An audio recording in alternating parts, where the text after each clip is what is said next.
Hello students. तो आज जो है previous 42 year IIT JEE section E chapter gaseous state का क्वेश्चन नंबर 16 से डिस्कशन स्टार्ट करेंगे।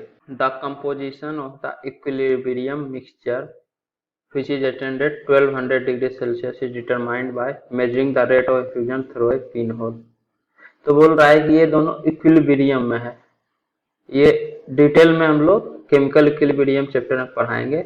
अभी बस ये समझिए कि Cl2 जो था ये कुछ ट्वाइस क्लोरीन में कन्वर्ट हो गया, मतलब पूरा का पूरा Cl2 क्लोरीन में कन्वर्ट नहीं हुआ है। कुछ Cl2 में ही रहा, कुछ Cl2 जो है क्लोरीन में कन्वर्ट हो गया। ठीक है, और ये इक्विलिब्रियम जो है 1200 डिग्री सेल्सियस पे हुआ है।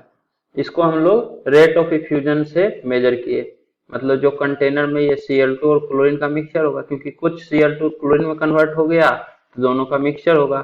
तो एक पिन होल से इसका रेट ऑफ इफ्यूजन से डिटरमाइन किए कि Cl2 और क्लोरीन कितना फ्रैक्शन में वेसल के अंदर है, वो हम लोग रेट ऑफ इफ्यूजन से पता किए। It is observe that 1.8 mmHg pressure the mixture effuses 1.16 times as fast as krypton effuses under the same condition। तो सेम कंडीशन के अंदर rate of diffusion of mixture जो है ये 1.16 times rate of diffusion of krypton है। ठीक है, तो आपको बताना है कि कितना फ्रैक्शन क्लोरीन मॉलिक्यूल का उसके एटम क्लोरीन एटम में डिसोसिएट हुआ है। एटॉमिक मास ऑफ क्रिप्टन दिया हुआ है 84। ठीक है, तो rate of diffusion of mixture of gases upon rate of diffusion of krypton, ये क्या होगा?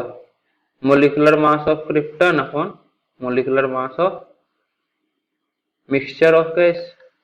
तो rate of diffusion of mixture of gas upon rate of diffusion of krypton, ये जो है 1.16 आएगा इसका रेशियो, मतलब 1.16 equal to under root molecular mass of krypton दिया हुआ 84 upon molecular mass of mixture. तो यहाँ से मोलिकुलर मास ऑफ मिक्सचर आएगा 84 डिवाइडेड बाय 1.16 का स्क्वायर। इसको जब कैलकुलेट करिएगा तो इसका वैल्यू आता है 62.426, मतलब मिक्सचर का मोलिकुलर मास होगा 62.426 ग्राम। इसके बाद जो है ये Cl2 से 2 क्लोरीन बना है। अब मान लेते हैं कि इस कंटेनर में जो है इनिशियली A मोल Cl2 का था, A मोल था और क्लोरीन तो कुछ नहीं था, तो 0 था इनिशियली। अब जब रिएक्शन हुआ तो इसका अल्फा फ्रैक्शन मानते हैं कि रिएक्शन में पार्ट ले लिया, मतलब A का alpha fraction A into alpha होगा। जैसे अगर आपके पास ये Cl2 का A मोल था, उसका हाफ रिएक्शन कर लिया, मतलब A into 1/2 A/2 mole reaction कर लिया, मतलब A अल्फा मोल जो है रिएक्शन कर लिया, तो फाइनली कितना बचा? A minus A alpha. A alpha reaction कर लिया तो A में से A अल्फा चला गया, तो A minus A alpha finally बचा। और 1 मोल से 2 मोल बनता है, मतलब A अल्फा मोल रिएक्शन किया होगा तो 2A अल्फा मोल बना होगा। तो फाइनली टोटल कितना मोल हो गया? Cl2 का A माइनस A अल्फा मोल और क्लोरीन एटम का 2A अल्फा मोल, तो total number of mole finally होगा A minus A alpha plus 2A alpha, मतलब A प्लस A अल्फा मोल। और इनिशियली A मोल था, तो A मोल के कारण वेट कितना होगा? वेट हो जाएगा Cl2 गैस का वेट होगा A इंटू GMM, और क्लोरीन का GMM होता है 71 ग्राम। तो आप फाइनली एवरेज मोलिकुलर मास निकाल सकते हैं। एवरेज मोलिकुलर मास क्या होगा? एवरेज मोलिकुलर मास होगा total weight upon total mole, total weight divided by total number of moles. और टोटल वेट तो इतना ही रहने वाला है, क्योंकि Cl2 से सिर्फ क्लोरीन में कन्वर्जन हो रहा है। Law of conservation of mass तो वैलिड रहेगा ही, बस इस केस में क्लोरीन एटम में कुछ वेट रहेगा और कुछ Cl2 में रहेगा। और पहले सिर्फ क्लोरीन गैस था, तो जितना वेट था सो क्लोरीन गैस के कारण था। तो टोटल वेट होगा 71 into A upon total mole finally हो गया A plus A alpha. A plus A alpha को आप ए इंटू वन प्लस अल्फा लिख सकते हैं, तो ए से ए कैंसिल आउट हो जाएगा, तो 71/1 प्लस अल्फा। और यही जो है एवरेज मोलिकुलर मास होगा, मतलब मोलिकुलर मास ऑफ मिक्सचर, जो कि 62.426 आया है, मतलब ये 62.426 के इक्वल होगा। तो यहाँ से 1 प्लस अल्फा इक्वल टू 71/62.426 होगा। इसका वैल्यू आता है 1.137। तो 1 प्लस अल्फा इक्वल टू 1.137, तो अल्फा इक्वल टू 0.137।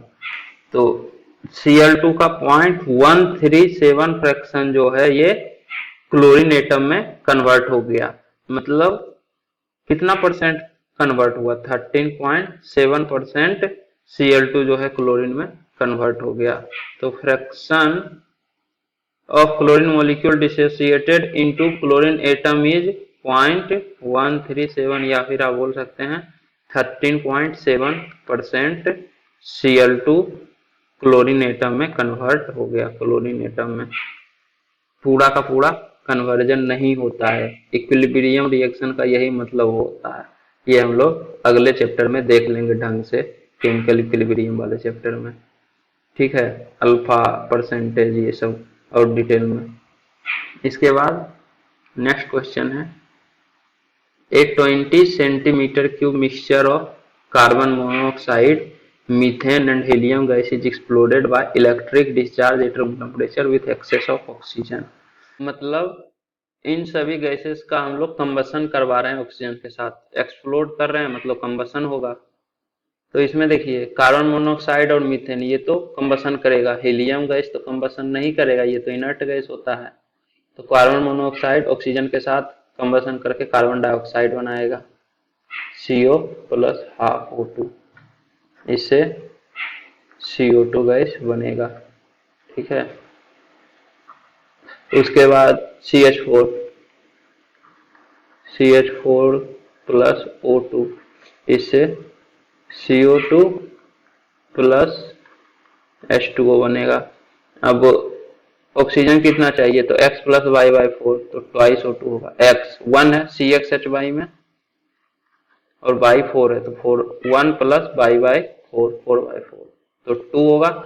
अब इधर हाइड्रोजन ट्वाइस H2O, ये बैलेंस हो गया, CH4 का कंबसन और CO का कंबसन। अब बोल रहा है कि the volume contraction is found to be 13 centimetre cube. A further contraction of 14 centimeter cube occurs when the residual gas is treated with KOH solution. Find out the composition of the gaseous mixture in terms of volume percentage. तो सबसे पहले तो मान लीजिए कि आपके पास x ml CO है, y ml CH4 है, तो हीलियम कितना हो जाएगा, 20 माइनस x माइनस y, क्योंकि टोटल गैसियस मिक्सचर 20 ml है या फिर 20 सेंटीमीटर क्यूब आप बोल सकते हैं, दोनों एक ही बात है। तो आपके पास x ml CO है और y ml मीथेन है। अब जो है दोनों रिएक्शन करेगा, तो x ml CO से x ml CO2 बनेगा, ठीक है, और x ml CO के साथ x/2 ml O2 का रिएक्शन करेगा, क्योंकि एक मोल के साथ 1/2 मोल मतलब हाफ मोल O2 का रिएक्शन करता है। तो 1 ml के साथ हाफ ml, तो x ml के साथ x/2 ml O2 का रिएक्शन करेगा और x ml CO2 का बनाएगा। सिमिलरली y ml के साथ 2y ml O2 का रिएक्शन करेगा और 1 से 1 मोल CO2 बनाता है, मतलब 1 ml से 1 ml CO2 का बनाएगा, तो y ml से y ml CO2 का बनेगा। ऑक्सीजन जो है एक्सेस में है, एक्सेस ऑफ ऑक्सीजन के साथ है रिएक्शन कर रहे हैं, तो प्रोडक्ट जो है लिमिटिंग रेजेंट, यहाँ पे CO और यहाँ पे CO2, इससे डिसाइड होगा, जो लिमिटिंग रेजेंट रहता है उससे प्रोडक्ट डिसाइड होता है। और प्लस 2 H2O तो लिक्विड रहेगा।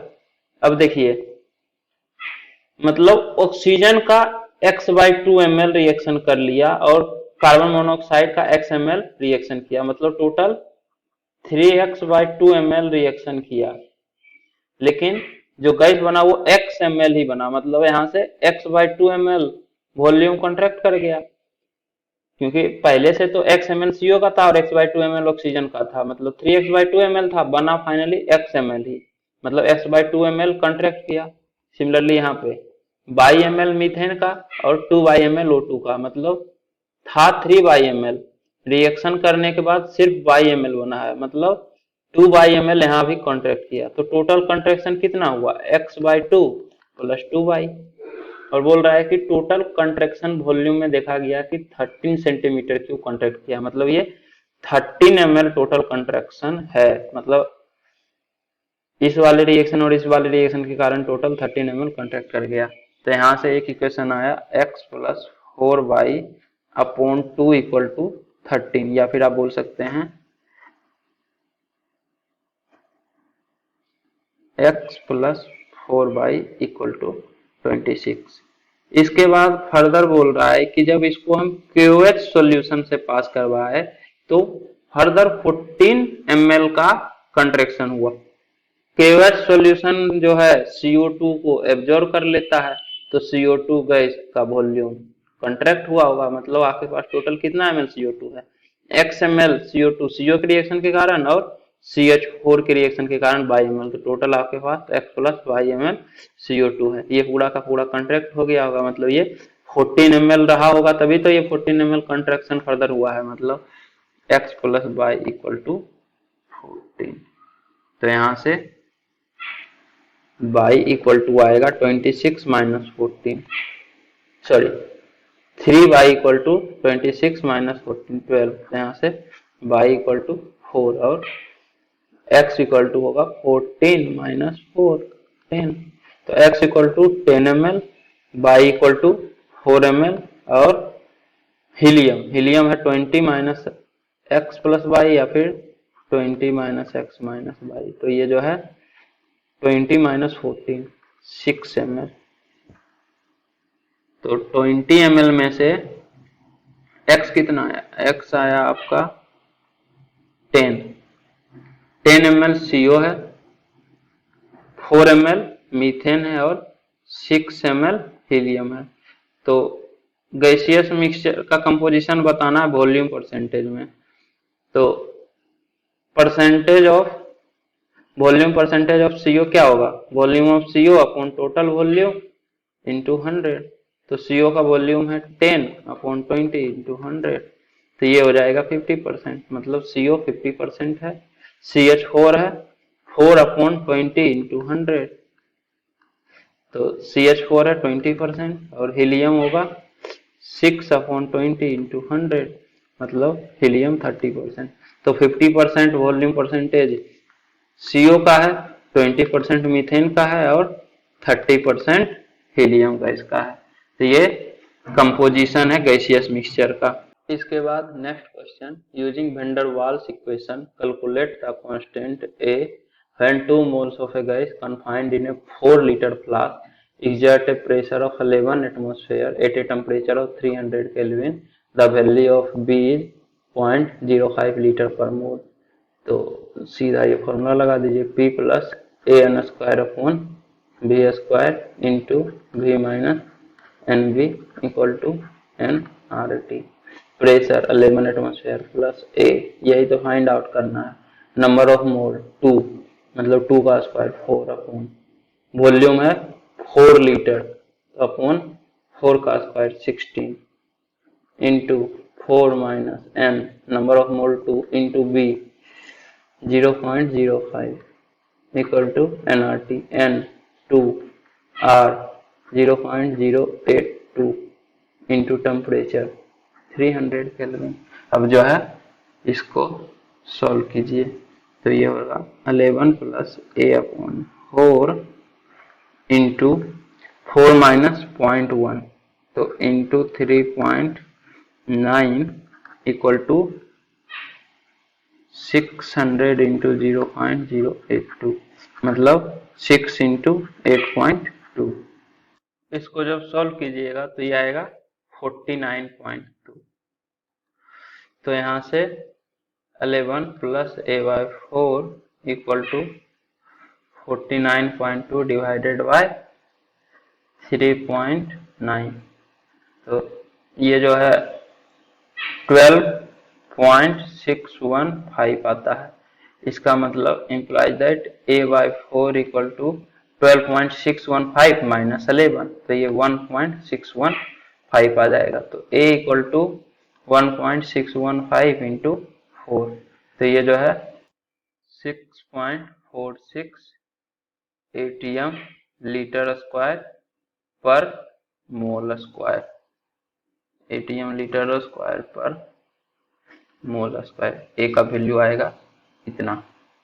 इसके बाद जो है next question, for the reaction N2O5, इससे जो है twice NO2 plus half O2 बनता है।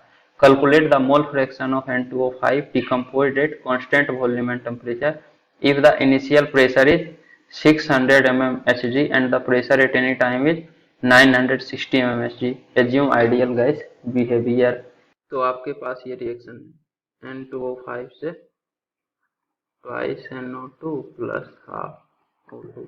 इनिशियली प्रेशर है 600 mm Hg, फाइनली प्रेशर है 960 mm Hg। अब वॉल्यूम और टेम्परेचर सेम है, मतलब P upon N equal to constant, तो pressure initial upon number of mole initial equal to pressure final upon number of mole final. तो pressure initial है 600 upon number of mole initial equal to pressure final 960 upon number of mole final. तो यहाँ से number of mole final upon number of mole initial होगा 960 upon 600, मतलब 48 upon 30 या फिर 24 upon 15। तो ये 8 अपॉन 5 हो जाएगा, मतलब number of mole final upon number of mole initial 8 upon 5 होगा।